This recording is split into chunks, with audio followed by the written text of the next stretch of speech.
One other factor is that back when I was 20 some years old, you open a restaurant, you open dinner, lunch, brunch, all at the same time, and you just figured it out. Where now you can't do that because one, you wear your staff out. Two, I've understood that lunch, that's a whole different crew. Brunch, that's a whole different crew. Dinner, Yeah. that's a whole different crew. So I'm learning now to slow up.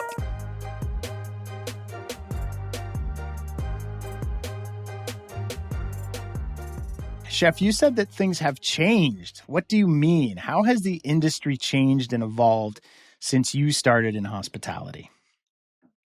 Well, I think the industry now evolves like every 5 years. And I look at it where, like, even as people, like, as I evolve in my career, I realize as much as I can cook, I can't, dog the line like I used to. um, Welcome to my and as world. and as much as I want to, I just can't. And the industry is the same way. The way people are eating is very different. Like even here in the restaurant we have now, we don't. I came from white-tablecloth. We don't do that as much anymore. It's a little bit more casual, but people just want to go out, and people are looking for an experience. So like the E and et cetera, is the experience that people are trying to get to.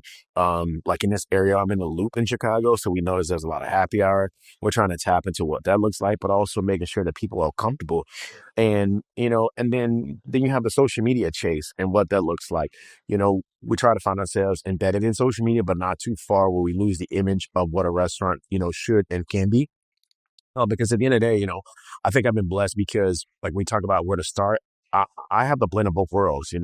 I have the old school in me where I've been taught by some, old school chefs, and then I have the new school where, like, I can relate to my 20, 25-year-olds, that I had in my kitchen. And I was thinking the other day, I said, damn, I'm like the oldest, but I guess I should be as the chef.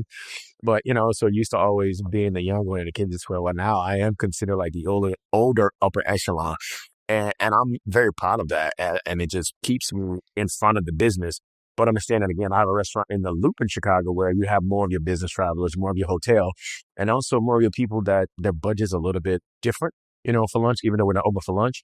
But then dinner, and then when it gets cold, trying to get people that really want to walk to the restaurant Yeah. is a little bit different. So our traffic has to be more social media, generated. And, I've had my experience working in hotels where I'm surrounded by hotels, so I understand what BT travelers look like, and being able to know those hotel capacities to continue to build our business and also do it a little bit slower. And then, one other factor is that, back when I was 20 some years old, you open a restaurant, you open dinner, lunch, brunch, all at the same time, and you just figured it out. Where now you can't do that because one, you wear your staff out.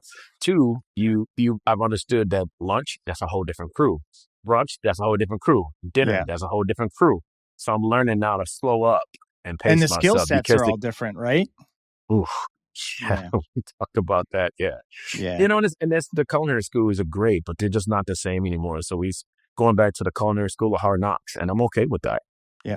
Sometimes it's best to just learn on the job, for sure. In fact, I think you probably learn more in the trenches than you do at school.